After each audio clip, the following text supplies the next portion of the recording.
This story comes to us from sacb.com, the Sacramento Bee, where they did an audit on the Sacramento Police Department. Not a First Amendment audit, no, an audit. You know what they found? Well, a city task force did an audit, and 19 drivers stopped by Sacramento Department police officers during a 2-year span for tinted windows, of all things, were either black or Latino. The 190-page report released by the city's Office of Public Safety Accountability will be discussed by the Sacramento City Council. The audit found several instances in which Sacramento police appear to violate the Fourth Amendment and act with racial bias. Wow, police officers violated the Fourth Amendment? Say it ain't so. In the majority of the 19 window stops included in the report, between June 20th and June 2022, the officer did not ask about window tint, though the report did not give a specific number. The audit contends the stops appear to be a pretext to initiate an unrelated investigation. So I stopped for window tint, then they come up to the driver, they don't say anything about window tint, and they go through all this other stuff and search the vehicle. Is what they're doing. The report goes on, these interactions are intense and can become needlessly adversarial. Officers question drivers stopped for window tint violations about their criminal history, specifically asking if the individual has ever been in jail, arrested, or whether they are on probation or parole. Even though the citizens were only being stopped for window tint. Are you on probation or parole? You ever been to jail? You ever been arrested? For what? Not for window tint. During the 2-year period, the department issued 445 citations for illegal window tint. Police Chief Kathy Lester said in response to the audit. In one instance, an officer pulled over a Latino female driver for tinted windows and asked to see her ID. When she went to get her purse, the officer then quickly snatched the purse from her. That's a Fourth Amendment violation. You can't do that. The driver, still holding on to her purse, struggled to retrieve it from the officer. After a short struggle over the purse, the officer ultimately arrested the driver for resisting arrest. The officer then searched her purse and her car and found nothing. That's right. Found nothing. The woman had never been arrested before, did not have a criminal record. The officer had no legal authority to reach into the driver's car or search the driver's purse. In a response to the report, Chief Lester wrote, the reason for the stop was legal. Sacramento Police Department determined the search was out of policy. Well, it was a legal stop. Yeah, sure it was, Chief. And you know what, Chief? I got some beachfront property in Arizona, right along the Pacific coast. I'll sell you. SPD, says Chief Lester, SPD is currently examining our enforcement protocols, including pretext stops, and a department-wide effort is underway to support intelligence-based policing. Intelligence-based policing. Boy, if there ever was an oxymoron. Ever. SPD is closely tracking a proposed legislation in this area and has been in the process of examining outside agency policies.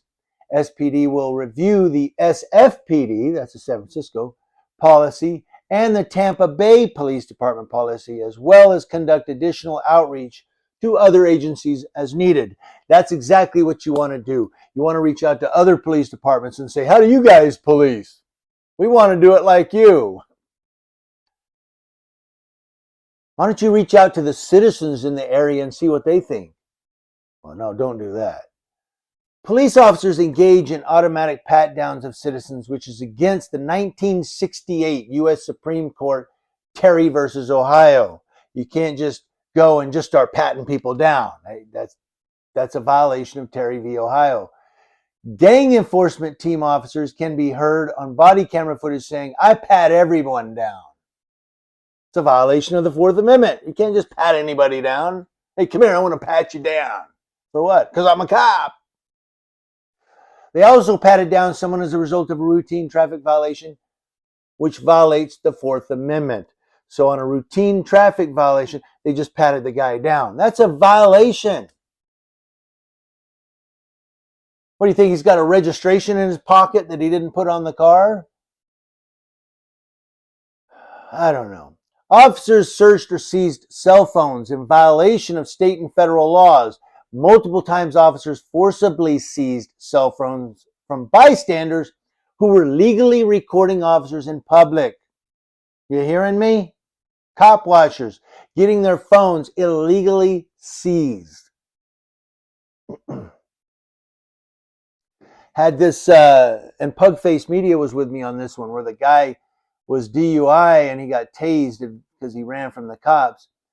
And we recorded it. And Deputy Mike Rose of Yucaipa PD had told us, okay, my sergeant's going to want to get that footage. That's evidence. So I'm going to need your information. You're going to have to give it to me. I'm sorry. It's the way it is. He said that to Pugface. Then he said to me, did you hear what I said? We're gonna get you information. I said, you could subpoena it. I love when people just cooperate with the police. I'm not cooperating with you. You're gonna demand? No. That's what's happening here, is they're saying, hey, that's evidence, and they're taking their cell phones away. It's a violation of state and federal law. In one case, an elderly woman was calmly recording officers who were arresting her son. During the detainment, an officer grabbed the woman while another officer twisted her arm until she lost control of the phone. Then he seized it.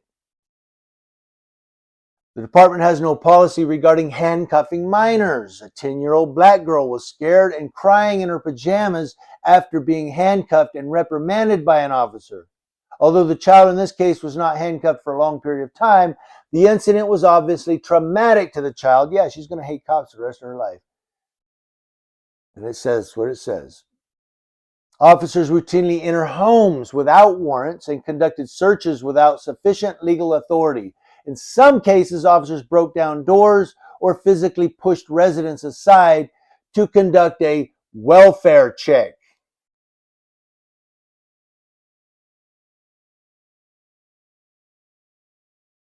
So what does Chief Lester respond with here at the end? The Sacramento Police Department is a leader in transparent and progressive policing. We continually find ways to advance our profession, and we demand high standards of those entrusted with providing service to our community. Sacramento Police Department is committed to constitutional policing. We will continue to work with our community, collaborate with the OPSA, and proactively identify ways to move our department forward. I love what she says. We're committed to constitutional policing. Doesn't appear so. The audit found all these Fourth Amendment violations. Oh, we do constitutional policing, except for the Fourth Amendment. That one don't count. All the other amendments we try to follow. Oh, and the First Amendment we don't either. We take your camera.